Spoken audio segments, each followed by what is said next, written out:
Buenas noches, amados y apreciados hermanos de Casa Oración. Bendiciones.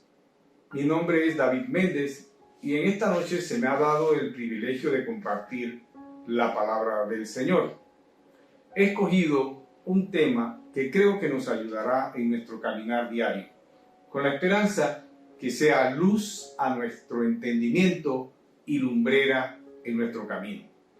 Le he puesto como título ¿Cómo actuar en tiempos malos?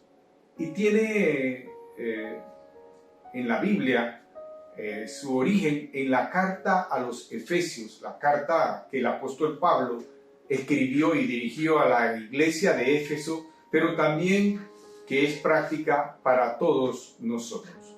Oremos. Padre, te damos gracias por esta noche de presentarnos tu palabra, de traer luz a nuestras vidas y entendimiento.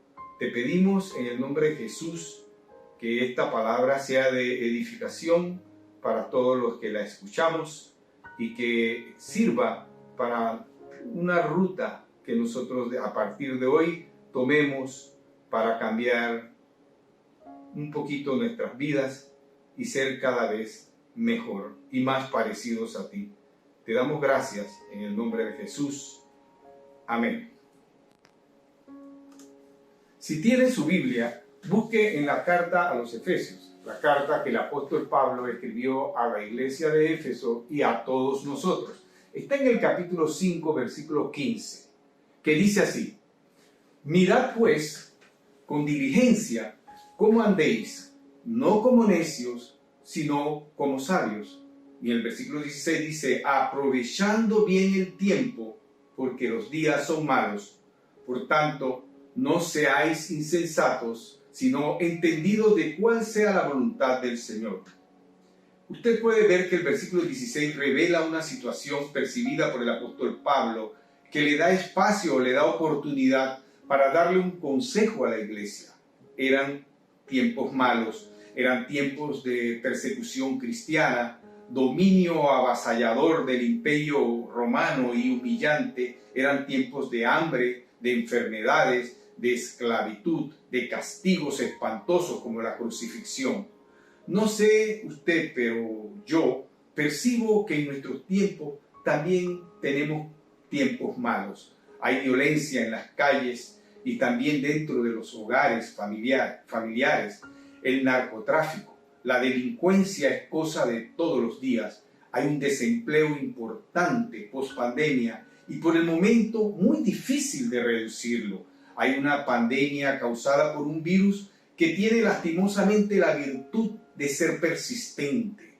El costo de la vida ha aumentado extraordinariamente y la educación de nuestros hijos ha sido relegada a segunda importancia y nuestros impuestos son derrochados diariamente por nuestros gobernantes. Tiempos malos, yo diría malísimos. ¿Qué nos dice entonces el apóstol Pablo? ¿Qué le dice a la iglesia de Éfeso? Yo lo había percibido, pero Pablo, como buen pastor, da un consejo a sus ovejas. ¿Lo pidieron el consejo? Tal vez no, pero él como buen pastor lo da.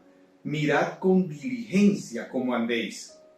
La palabra diligencia, usada comúnmente en la ley, tiene que ver con la aplicación de la justicia, pero también es usada en la administración de negocios. Nuestra vida es un negocio. Actuar con diligencia en nuestro andar no solamente implica en tener mucho cuidado al hacerlo, sino tratando de ser justo, actuar a tiempo, administrar bien nuestro tiempo. Hacerlo de esta forma nos ayuda a salir de conducirnos como necios para conducirnos como ser sabios. Ser diligente ante los hombres es ser activo, no andar con pereza, sino plantear metas fijas y cumplirlas en su tiempo. Ser diligente es poner entusiasmo en todo lo que haces, ya sea para ti o para quien trabajes, y hacerlo con prontitud y esmero. Proverbios 21:25 dice: el deseo del perezoso le mata porque sus manos no quieren trabajar. Ser diligente ante Dios significa cumplir con los compromisos, orar o comunicarse con Él, conocer sus promesas y mandamientos que están en la ley. Ser diligente es ser sabio, pero definamos sabiduría. A ver qué otras cosas encontramos en el término.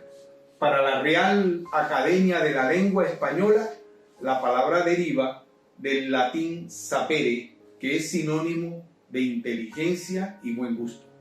Es poseer tal vez el nivel más elevado de conocimiento en un tema, pero también podríamos llamarlo aquel que posee el conocimiento más profundo del tema. Aunque ambas descripciones parecieran contradecirse, no lo hacen, sino que simplemente elevación y profundidad pueden complementarse. El conocimiento elevado de un tema tiene relación con la filosofía del tema, el pensamiento que llevó al tema.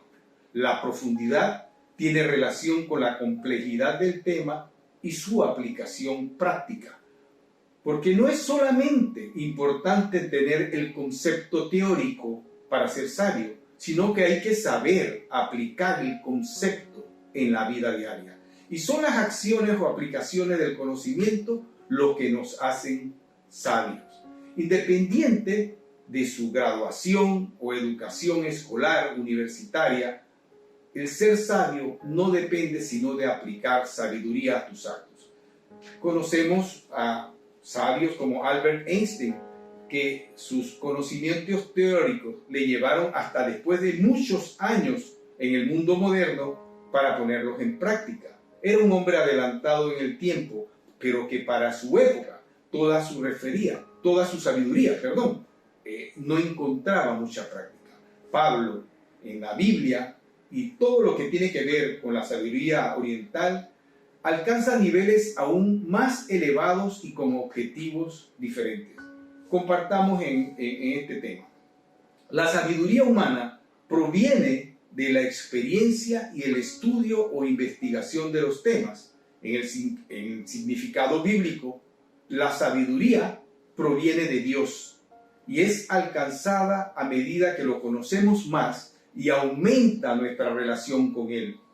La sabiduría, dice la Biblia, es un don, y Dios se constituye en el origen y en la fuente de esa sabiduría. Otra diferencia con la sabiduría del mundo es que en el mundo la sabiduría se revela en la técnica de cómo aplicamos el conocimiento recibido. En la Biblia, la sabiduría se revela en el cumplimiento de las leyes, mandatos, profecías que recibimos a través de su palabra. De ahí la importancia de conocer la palabra de Dios y la importancia que le damos a la palabra en nuestras vidas. La diferencia entre la sabiduría humana y la sabiduría de Dios es que de Dios dependemos de Él porque de Él tiene la sabiduría. Proverbios 1:7 nos dice: el principio de la sabiduría es el temor de Dios. Adquirimos conocimiento y sabiduría a través del conocimiento de su palabra y del temor a Dios. ¿Cuál es el conocimiento fundamental para recibir sabiduría de Dios? Su palabra. Esta palabra nos permite discernir correctamente no solamente de lo que está bien, sino también de lo que está mal, pero nos ayuda a comprender cuál es la perfecta voluntad de Dios y nos ayuda a mantenernos dentro de ella. También la sabiduría tiene el poder de darle un sentido a la vida del ser humano dentro de la voluntad de Dios. La Biblia nos enseña que de todas las personas nacidas en este mundo, ninguno recibió más sabiduría que la que recibió el rey Salomón. Este rey entendió, tal vez aconsejado por su padre David, que para él poder gobernar al pueblo de Israel necesitaba tener sabiduría.